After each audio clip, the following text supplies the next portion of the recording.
धनीराम मजदूर कैसे बन गया अमर सिंह चमकीला। 1980 के दशक के गायक अमर सिंह चमकीला के प्रति दिलजीत दोसांझ का आकर्षक प्रतिष्ठा गायक की स्तरीय विषाद को रेखांकित करता है, जिन्होंने सुरिंदर सोनिया और अमरजोत कौर जैसी महिला साथियों के साथ पंजाबी संगीत में क्रांति ला दी है।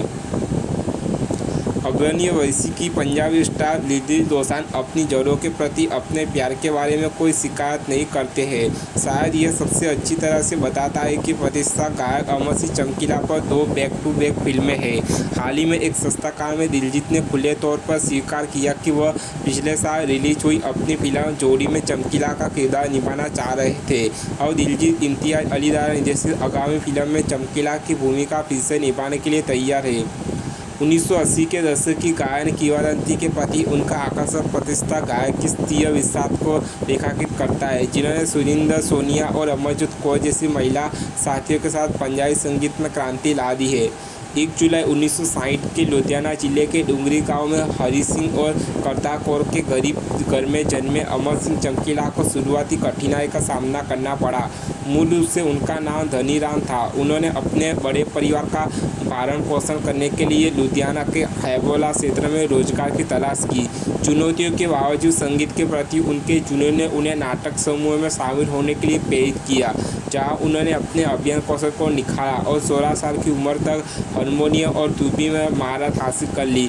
एक मजदूर के रूप में काम करते हुए धनीराम सिंह ने प्रसिद्ध लोक कलाकारों के साथ सहयोग करते हुए अपनी संगीत आकर्षक को पूरा किया। गायक सुरेंद्र सिंधा मन तैयार करने से लेकर गीत लिखने तक चमकीला ने खुद को संगीत उद्योग के हर पहलू में डुबो दिया है। अंततः खुद को सिंधा के लिए एक शानदार गीतकार के रूप में स्थापित किया है। अमर सिंह चमकीला के जीवन में एक महत्वपूर्ण क्षण तब आया जब सुरिंदर सिंधा 1980 के दशक की शुरुआत में कनाडा में एक गायन दौरे में निकले और अपने युगल साथी सुरिंदर सोनिया को पीछे छोड़ दिया, जो उस समय HMV के ग्रेट गायक थे।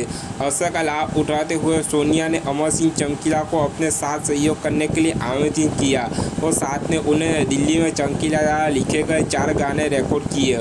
परिणामी आलोचन तकुआ खड़के ने चमकीला को अपनी रिलीज के बाद रातों रात स्टारडम के लिए प्रेरित किया। इसके बाद HMV ने बापू सदा गम हो गया शीर्षक से एक और टेप जारी किया, जिसमें अमर सिंह चमकीला और सुरिंदर सोनिया की गतिशील जोड़ी थी। उनकी संयुक्त प्रतिभा और अनूठी शैली ने दर्शकों को दिलों पर कब्जा कर लिया है, जिससे शादियां और अन्य कार्यक्रम में उनके प्रदर्शन की उच्च मांग हो गई है। हालांकि उनकी संयुक्त सफलता के बावजूद चमकीला को केवल रुपये प्रत्येक प्रदर्शन के लिए 200 रुपये कमाए, जबकि सोनिया ने रुपये 600। इस वेतन असमानता के कारण उनके बीच तनाव पैदा हो गया। अंततः सम्मान मुआवजे पर जोर देने के बाद सोनिया ने चमकीला से अलग होने का फैसला कर लिया। सुरिंदर सोनिया से अलग होने के कुछ ही समय बाद अमर सिंह चमकीला को प्रतिभाशाली गायिका अमरजोत कौर के रूप में एक नया सहयोगी मिला, जो पहले से ही कुलदीप मानक के साथ अपने सहयोग के माध्यम से पहचान हासिल कर रही थी। उनकी साझेदारी ने पंजाबी संगीत इतिहास में एक महत्वपूर्ण मील का पत्थर साबित किया। उनका पहले LP रिकॉर्ड भूल गई में बूढ़ कादनाम में अमर सिंह चमकीला और अमरजोत कौर की शक्तिशाली आवाज़ से प्रदर्शित गई, जिसमें अविश्वसनीय ट्रैक पहले के ललकार लाड में डर गई शामिल था। चमकीला की विशिष्ट शैली और सममिक गीत पंजाबी दर्शकों को गहराई से पसंद आए हैं, जिसमें एक संगीत आइकन के रूप में उनकी स्थिति मजबूत हुई है। अपने कुछ समकालीन के विपरीत चमकीला ने अन्य गायकों या गीतकारों से उगा लेने से परहेज किया है। इसके बजाय उन्होंने मूल पंक्तियों तैयार की है जो पंजाबी लोक संस्कृति के सर को पकड़ती थी। उनकी रचनाओं ने न केवल मनोरंजन किया बल्कि अपने गीतों के माध्यम से क्षेत्र की समुद्री विरासत को भी अमर बना दिया है। सुरिंदर सोनिया और बाद में अमरजोत कौर के साथ चमकीला के सहयोग के परिणामस्वरूप धार्मिक भजनों सहित उल्लेखनीय 99 गाने रिकॉर्ड किए, जो पंजाबी संगीत की दुनिया में स्थायी विरासत छोड़ गया है। चमकीला की पहली से इस गुरशत कौर से शादी हो चुकी थी, जिनसे उनकी 2 बेटियां थीं। जब उन्हें एक जट सिख अमरजोत कौर से प्यार हो गया तो उनके रिश्ते को लेकर काफ़ी नाराजगी थी, लेकिन इस जोड़े ने शादी कर ली और 2 बेटे का दुनिया में स्वागत किया।